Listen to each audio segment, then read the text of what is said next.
Hi there, I'm Suzette Kroll, registered dietitian. I'm your personal nutrition guide. This is the second part of the F word series. In the previous session, we talked about fats. In this session, we're going to talk about the other F word, fluids.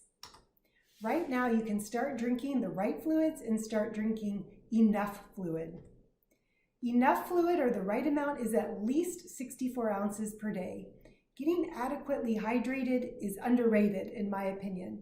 Even mild dehydration can make you feel tired.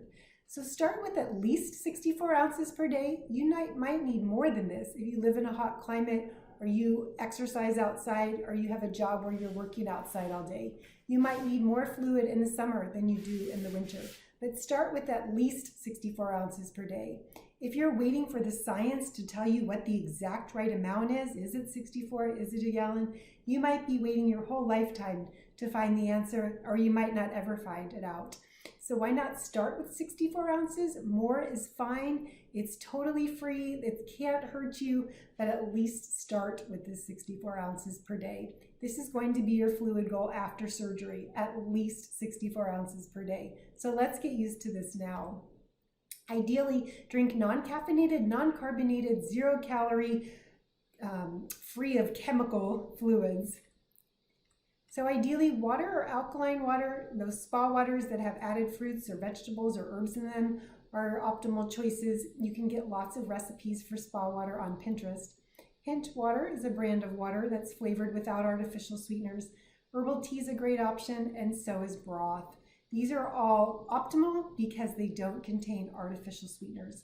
If you're not sure why you should eliminate sugar or artificial sweeteners from your diet, go back and watch the video on that. These drinks are okay. They're acceptable to drink just to help you get hydrated, but they do contain artificial sweeteners. Alkaline water is a great option if you're not a good water drinker. If you don't like the taste of water, you might like these better.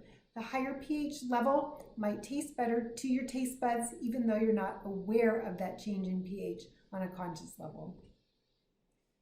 How to drink 64 ounces per day is actually pretty easy when you break it down. 64 ounces is 2 liters or a half a gallon, but when you break it down into 4 16-ounce bottles, it doesn't look that bad. Now, if you know me, or once you know me, you're going to find out that I'm completely obsessed with having a fluid schedule. I follow one myself, and I'm probably going to make one for you at some point.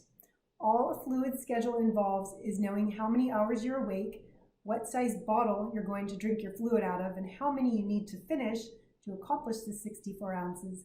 And then you can assign a time to finish each bottle. So for example, if you're up from 6 to 10, that's 16 hours. If you're going to use 16-ounce bottles, you're going to need to drink 4 of them to hit your 64-ounce goal. So you're going to need to give yourself 4 hours to finish each bottle.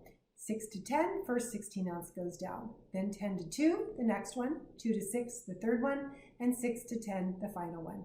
When you drink on a fluid schedule like this, it makes drinking intentional, not reactive. You're drinking to drink because you're trying to accomplish a goal. You start with that first bottle at 6 and you're working it down because you know you have to finish it by 10. There's no waiting to drink until you're thirsty and know, oh yeah, I gotta drink something. You drink it intentionally, and that's really important. I know for myself, once I started making a fluid schedule, I have never once since missed my fluid goal.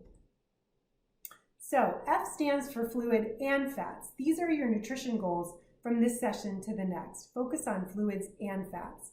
Your goals around fluid are to drink the right fluids and drink at least 64 ounces of them. And with fats, identify the fats in your diet, live by those rules of R, use lower fat cooking methods, order smart when dining out, and the ultimate goal is to limit added fats to no more than 1 tablespoon per day.